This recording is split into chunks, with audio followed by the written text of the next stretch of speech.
हिंदुस्तान के अंदर जितने भी हमारे ऊपर अज़ाब हुआ है, सबसे बड़ा हमला हमारे पास इस वक्त हुआ है। हमारी मसाजिदें, हमारे खानकाहें हमसे छीनी जा रही हैं।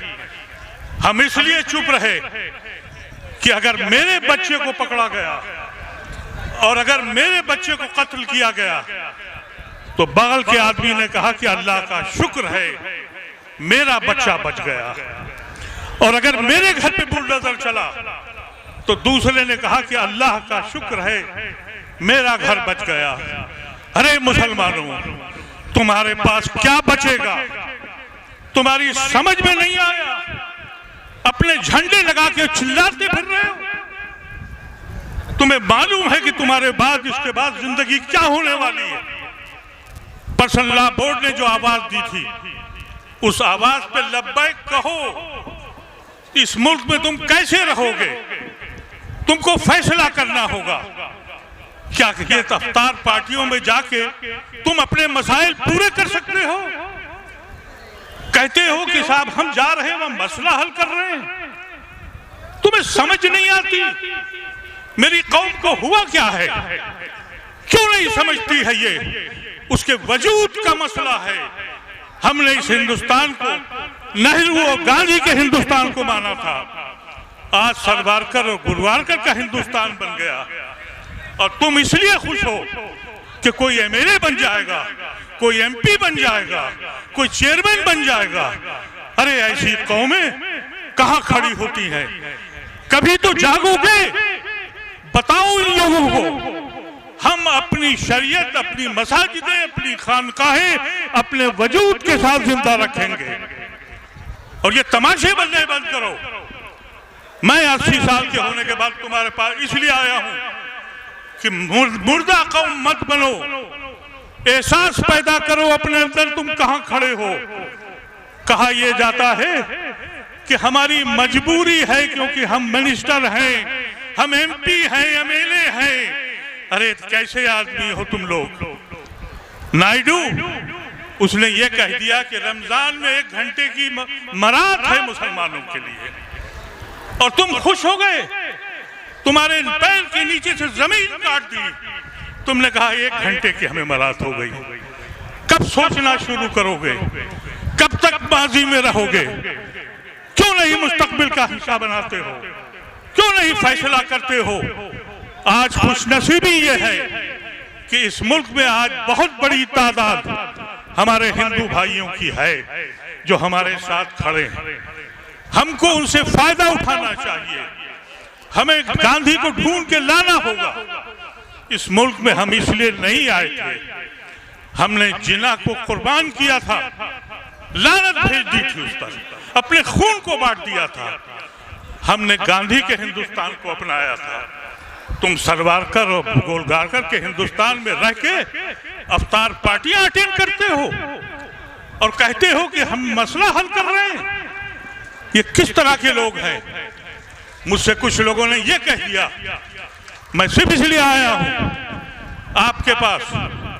कल शाम को अस्पताल से आया था, 7 बजे फिर दिल्ली अस्पताल में जा रहा हूं। इसलिए जा रहा हूं, मैं ऐसी कौम को, अपनी कौम को मर्दा होकर नहीं देखना चाहता।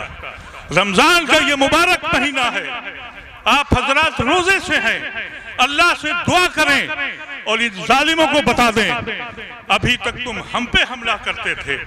मोदी और का ये मैं समझता हूँ एहसान है कि अभी तक तो वो हमारे बच्चों को जेलों में डाल रहा था, हमारी मस्जिदों के नीचे मंदिर ढूंढ रहा था, और उसके साथ देने वाले आप उनके साथ कैसे खड़े हैं?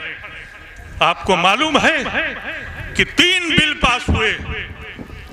एक बिल 370 का किसने पास किया? एक बिल एनआरसी का किसने पास कराया? राज्यसभा में नहीं थी। और ट्रिपल तलाक किसने करवाया? फिर भी तुम चुप रहे, फिर भी तुम सामने रहे।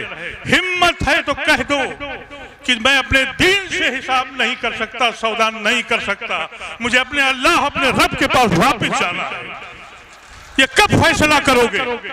कब तक छूंझने लेके घूमते रहोगे एमएलसी, एमपी और एमएलए? ये समझ में तुम्हारी क्यों बात नहीं आती? हमसे एक साहब ने कहा, मैं पिछली बार आया था से कि लालू ने क्या दिया। अरे हम भीख मांगने वाले नहीं हैं, हमने लालू से भी कुछ नहीं मांगा, हम किसी से कुछ नहीं मांगते। हमने लालू का साथ इसलिए दिया कि उसने आरएसएस के साथ समझौता नहीं किया था। उसने उस हिंदुस्तान को माना था जिस हिंदुस्तान पे हमने अपने खून को बांटा था। हम किसी पार्टी के हिमायती नहीं हैं, हम किसी पार्टी के नहीं हैं, लेकिन हम गांधी के हिंदुस्तान में हमारी खून ने बटा था। गांधी के हिंदुस्तान को कह के हमने जिन्ना को और उनकी कौम को हराया था। तुम्हारी समझ में क्यों नहीं आता मेरे अजीजों? तुम्हारे दिल में आग क्यों नहीं उठती है?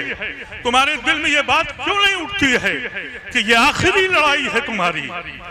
तुम इस लड़ाई को समझने से कासिर हो, अपने नारे लगा रहे हो, झंडे लगा रहे हो। अरे इस वक्त निकलो और कह दो कि अगर ये बिल पास हुआ तो हमारा कोई ताल्लुक भी तुम लोगों से नहीं है, और जो लोग इनके साथ हैं उनसे हमारा कोई ताल्लुक नहीं है। और तुम्हारी खुशनसीबी है कि अभी एक बड़ी तादाद गैर मुस्लिमों की तुम्हारे साथ खड़ी है, और अगर तुम यही करते रहे, न जाने कितने हमको छोड़कर किस्मत के हवाले चले गए, ये भी चले जाएंगे तो फिर क्या करोगे? सोचने का वक्त है। बस इस बात कहकर कि इन्हीं लोगों ने अज़ल से फरेब दिए हैं, कभी नकाबे डालकर, कभी लबादा ओढ़ के। वाखिर दावाना अल्हम्दुलिल्लाह रब्बिल आलमीन। बिस्मिल्लाहिर्रहमानिर्रहीम वल्हम्दुलिल्लाहि रब्बिल आलमीन। स्टेज पर तशरीफ़ फरमा आज के इस इजलास के सदर मोहतरम अमीर शरीयत हज़रत मौलाना अहमद वली फैसल रहमानी दामत बरकातुहुम और दिगर तमाम मिली तंजीमों के ज़िम्मेदारान और दूर दराज से आए हुए मेहमानान किराम, आज का ये एहतजाजी प्रोग्राम जो वक्फ बिल के ख़िलाफ़ है, जो मरकज़ी सरकार लाना चाहती है, आज के इस धरना स्थल में गर्दनी बाग पटना में बिहार, झारखंड, उड़ीसा, मगरबी बंगाल और मुल्क के दिगर हिस्सों से बड़ी तादाद में लोगों ने शिरकत किया है। और मुल्क को ये बताना चाहता है, ये हजरात जो शिरकत करने वाले हैं मुल्क को आगाह करना चाहते हैं कि वक्फ तरमीमी बिल अगर कोई उसमें तरमीम की जाती है और उसमें अगर कोई शमूलियत इख्तियार की जाती है तो इसको मुसलमान और जमहूरियत पसंद हिंदुस्तानी शहरी हरगिज इसको बर्दाश्त नहीं करेगा। मेरे मोहतरम बुजुर्ग और दोस्तों, समझने वाली बात है कि स्टेज खाली करवा दो, वरना स्टेज पे बहुत ज़्यादा भाई इधर जो लोग हैं वो जरा उतर जाएं स्टेज से। इधर जो लोग हैं कोई आ तो नहीं रहा स्टेज पे, इधर से नहीं। ठीक है, आ जाओ। मैं आपसे आपकी कुर्बानी मांग रहा हूँ, आपसे आपकी कुर्बानी मांग रहा हूँ।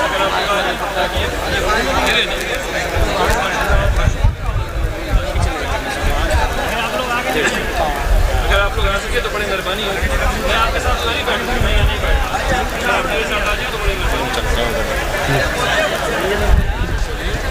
आइए, तशरीफ लाइए, थोड़ी देर रहिएगा।